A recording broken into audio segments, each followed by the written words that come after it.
Hello students, Abhishek Raghav here. इस video lecture में हम बात करेंगे अबाउट पार्चुरेशन एंड लैक्टेशन, जो लास्ट टॉपिक है हमारा चैप्टर नंबर 3 का, ह्यूमन रिप्रोडक्शन का। ओके, तो फर्स्ट जो पार्चुरेशन है, it is the process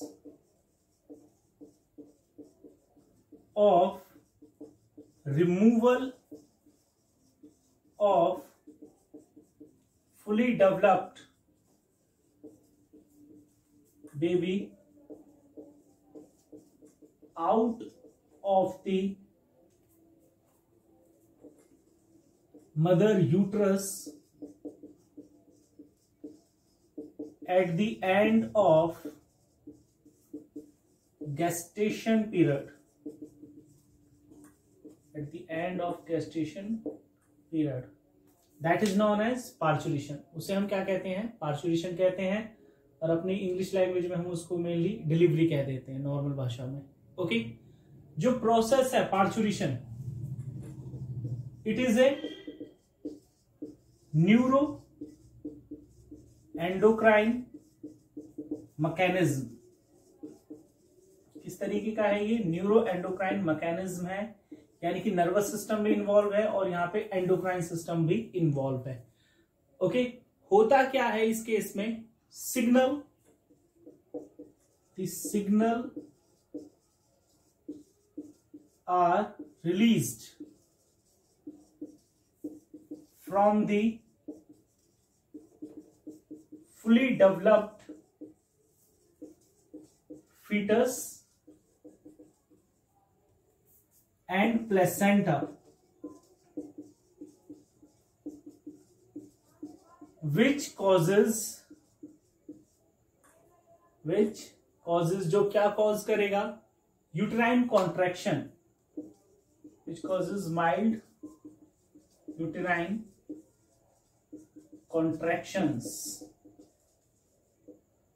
It is called, और इसे हम क्या कहते हैं? Fetal ejection reflexes. क्या कहेंगे इसे हम? Fetal ejection reflexes. ओके, तो जो फीटल इजेक्शन रिफ्लेक्सेस है, क्या है ये सिग्नल है जो रिलीज हो रहे हैं कहां से? फुली डेवलप फीटस से और प्लेसेंटा से, जिसकी वजह से जो यूट्रस है उसमें कॉन्ट्रैक्शन होगा। ओके, और फीटल इजेक्शन रिफ्लेक्स की वजह से ही क्या होगा? Release. Fetal ejection reflexes causes release of, किस चीज का रिलीज? ऑक्सीटोसिन का। Release of oxytocin from maternal posterior pituitary. तो वहां से क्या रिलीज होगा? ऑक्सीटोसिन हार्मोन रिलीज होगा, जो किस चीज में हेल्प करता है? It promotes uterine contraction. It promotes uterine contraction. Okay, और ऑक्सीटोसिन का जो अमाउंट है, it's amount increases during labour pain. Labour pain के दौरान जो अमाउंट है ऑक्सीटोसिन का, वो इंक्रीज हो जाता है। ओके, सेकंड, यहां पे जिस हार्मोन का रोल आता है, that is relaxin. Second is relaxin. तो जो रिलैक्सिन है वो क्या करेगा? That increases, relaxin increases the flexibility of pubis symphysis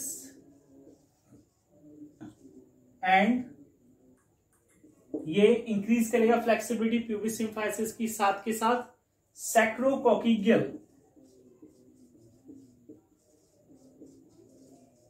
सैक्रोकोकिगियल की फ्लेक्सिबिलिटी इंक्रीज करेगा। ओके, ताकि sacrococcygeal joints so as to dilute the cervix region, so as to dilute the cervix region, okay, during labor pain. Is that clear? Third, यहां पे जो है हमारा parturition में जो थर्ड रोल है, that is of CRH.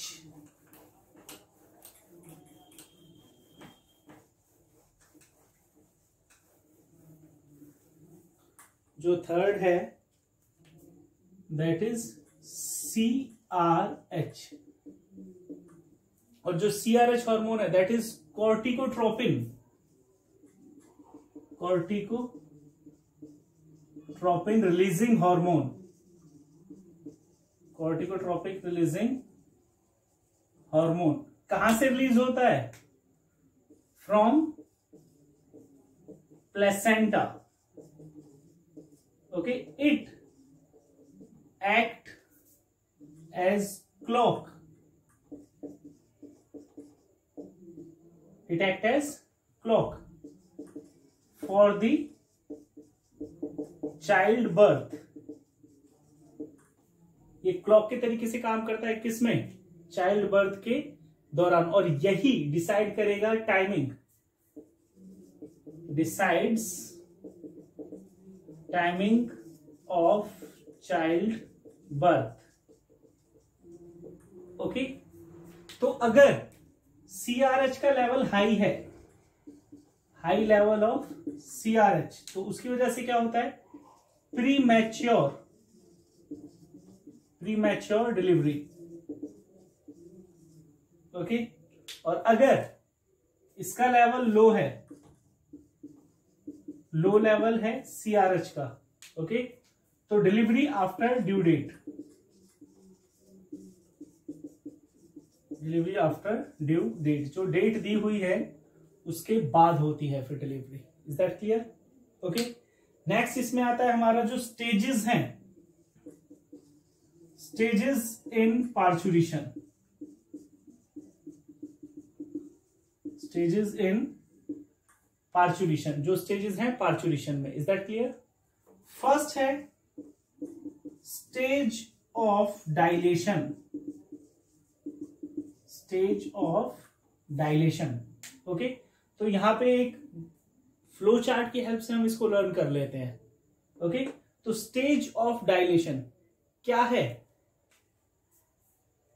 Start of labour pain. Start of labour pain से complete dilation of cervix. ये जो टाइम इंटरवल है वो हमारी फर्स्ट स्टेज है, यानी कि स्टेज ऑफ डायलेशन. तो stage of dilation it is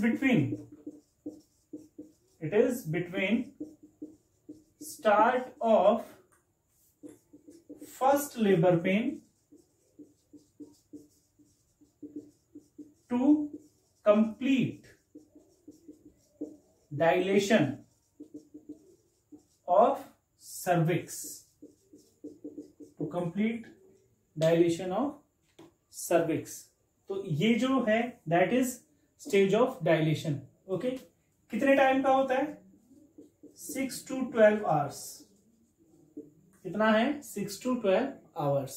okay, क्या होता है इसके दौरान? Opening of cervix. Opening of cervix होगा और release of water through vagina. Vagina के थ्रू वाटर रिलीज होगा. Is that clear? ओके, तो this is first stage of dilation. Okay, जो सेकंड है इसमें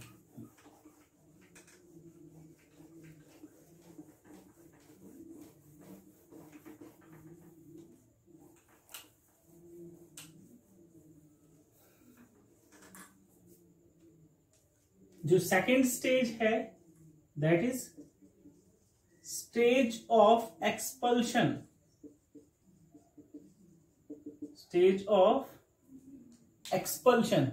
ओके, तो it is time interval, it is time interval from complete dilation of cervix to birth of young one। तो ये हमारी second stage है, stage of expulsion, stage of expulsion. Okay, time कितना है इसका? 10 मिनट टू आवर्स, 10 मिनट से लेके कुछ घंटे तक। ये है stage of expulsion, time from complete dilation of cervix to the birth of young one. Okay, and third one is placental stage, third one is placental stage. और third case में क्या होगा? ये टाइम ड्यूरेशन है birth of young one के बाद removal of placenta with torn blood vessels। Okay, तो ये थर्ड स्टेज है, placental stage. Okay, time period between birth of young one to removal of placenta out of the female body। तो ये है third stage, that is placental stage. Is that clear? Okay, then इसके बाद आता है जो next topic है हमारा, लैक्टेशन। लैक्टेशन, तो जो लैक्टेशन है after parturition, it is the process of release of milk from the mammary glands, from the mammary glands after the birth of baby, after the birth of baby। okay, that process is known as lactation। okay, कौन कौन से hormone है जिनका role है? Role of hormones, role of hormones. Okay, तो first PRL, prolactin, जो release होता है एंटीरियर लोब ऑफ पिट्यूटरी से, एंटीरियर लोब ऑफ पिट्यूटरी से, और ये हेल्प करता है किसमें? Help in storage and secretion of milk, storage and secretion of milk after birth of baby, after birth of baby. Okay, और जो सेकेंड रोल है यहां पे दैट इज ऑफ ऑक्सीटोसिन। वो किसका रोल है? ऑक्सीटोसिन का है। और ऑक्सीटोसिन का क्या रोल है? कहां से रिलीज होता है? Oxytocin release from posterior lobe of pituitary.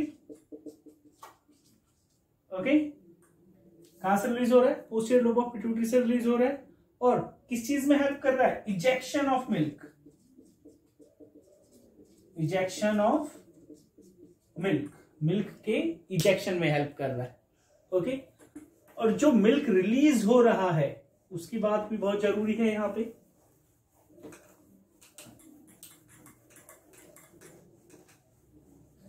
जो मिल्क रिलीज हो रहा है that is known as colostrum,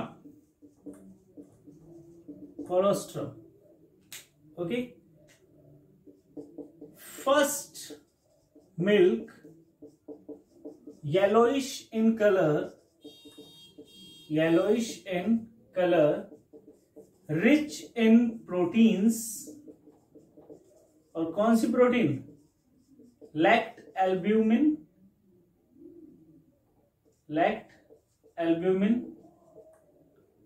okay, lact protein as well as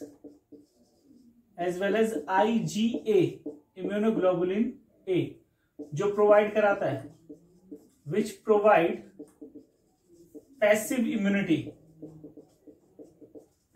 immunity to newborn baby, okay, released for 2 to 3 days